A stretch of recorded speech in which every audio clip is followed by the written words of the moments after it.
This is a recording, 15 minutes. This is a story about a British collector, Philip Cullen. Today's New York Times. He was found guilty this week of capturing rare, large blue butterflies, a protected species at nature preserves. He could face at most 6 months in prison. He was a former bodybuilder. He stalked his frail victims at nature reserves, in one case clambering over a locked gate armed with a net, before he chased them down, trapped them, and carried them away, dead or alive. In what prosecutors are calling Britain's first conviction of its kind, Philip Cullen, 57, was found guilty this week of capturing, killing, and possessing specimens of the large blue butterfly, the country's rarest butterfly, admired for its beauty and expressionist blue wings. Mr. Cullen, who had denied the charges, could face a maximum of 6 months in prison when he is sentenced next month. It's an offense to capture, kill, or possess that butterfly because it's a protected species in the UK. It's a unique case, the prosecutor Kevin Withy told a magistrate's court in Bristol in southwest England. There has never been a prosecution in terms of capturing and killing.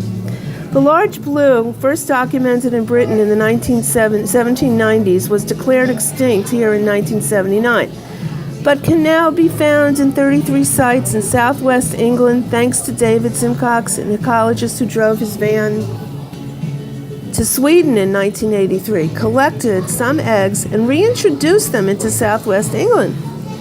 During the trial, the court heard how Mr. Cullen was seen in June 2015 running after the butterflies with a small net at a nature reserve in Gloucestershire, while a friend stood watch nearby.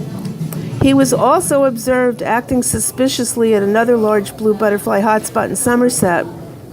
Unluckily for Mr. Cullen, a butterfly expert at the Gloucestershire Nature Reserve witnessed his treachery. When he confronted Mr. Cullen and asked him what he was doing, prosecutors said Mr. Cullen said he was looking for parasitic wasps, not butterflies. The butterfly expert photographed Mr. Cullen trying to catch a large blue, evidence that was presented in court.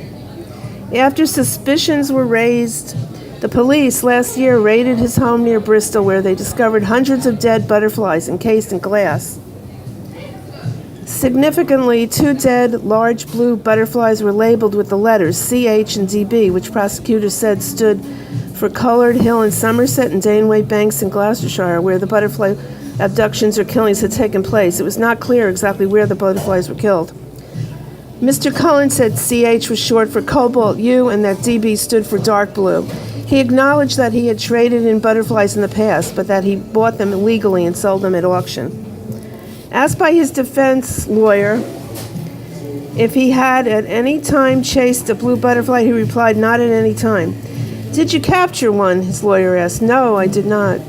The collecting of butterflies and moths has a long lineage in Britain, stretching back centuries, and was considered a gentlemanly hobby in Victorian times, when collectors would proudly display their catches in glass display cases. 2 British prime ministers, Neville Chamberlain and Winston Churchill, were among those who enjoyed the hobby. But the antiquated practice has fallen out of favor in this conservationist age, and of the 59 species of butterflies in the country, 6, including the large blue, are fully protected. And it is illegal to collect, sell, or kill them. The large blue is endangered globally. There is nevertheless a small but hardcore group of butterfly catchers who relish collecting rare species and mounting them as their Victorian predecessors did, said Liam Creedon, a spokesman for butterfly conservation. A mounted large blue butterfly can fetch as much as $400. Britain is a nation of eccentrics, and people engage in odd hobbies like train spotting, stamp collection, and collecting butterflies.